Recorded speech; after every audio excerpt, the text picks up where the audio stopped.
Films गाने इतने सारे हैं लेकिन एक गाना जो पहले मैं शुरुआत उसी सॉन्ग से करूंगा जिसके बारे में आपसे बात कर रहा हूं that is Vida Karo. That's got that soul of Imtiaz Ali. आपकी हर फिल्म में एक गाना ऐसा होता ही है जो सारे गाने अच्छे होते हैं but one song is always there that's the एक अलग वाला बच्चा होता है। जैसे तमाशा में ले लो आप वहां पे हर फिल्म में रहा है, यहाँ पे दिस वन इज देयर। मुझे कोई एनेक्डोट्स बताइए बिकॉज़ ओरिजिनली जो बाकी के सॉन्ग्स तो मोहित गा रहे हैं, दिलजीत भी है, तो ये अरिजीत को लेने का पीछे कोई कहानी थी, कुछ था? नहीं, जब ये गाना बन रहा था तब हमने नहीं सोचा था कि कौन गाएगा और इसकी मेकिंग बहुत मैजिकल थी क्योंकि रहमान सर रात के 2:30 बजे अपने पियानो पर आके हम निकलने वाले थे उनके स्टूडियो से बट हम बैठ गए इरशाद और मैं एंड रहमान सर ने कहा कि लाइट्स ऑफ कर देते हैं, कैंडल जला लेते हैं ताकि वो एक एंजॉय करें हम इस प्रोसेस को।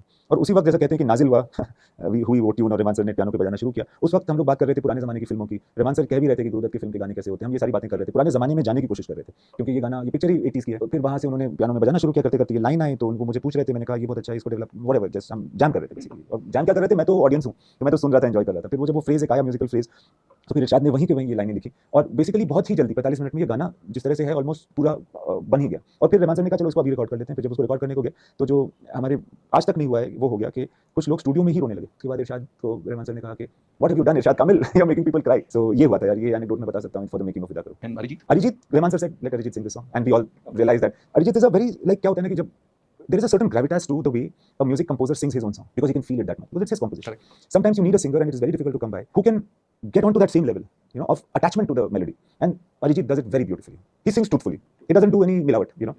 And I also admire him because I really enjoy, like a few times I've been at his recordings because he sings the whole song. He doesn't sing कि मैं चलो ये लाइन गा करके उसको सुर में रखने की कोशिश करता हूँ, चलो उसको वहाँ डाल दो, पूरा गाना गाता खो जाता है है, पूरा गाना गाता है और पूरे गाने को सुर में गाता है। तो he has that ability which is very rare. आज के ज़माने में कहते हैं ना कि सब कुछ अब तो एकदम आप उसको ऑटो ट्यून कर लोगे, आप खुद क्यों गा रहे हो, आप तो AI से ही गवा दो type. But he takes you back to the era of Rafi and he sings the whole song which is very good. यही मेरा नेक्स्ट सवाल था बिकॉज़ द रिस्पांस जो आया वो इतना ह्यूमंगस है कि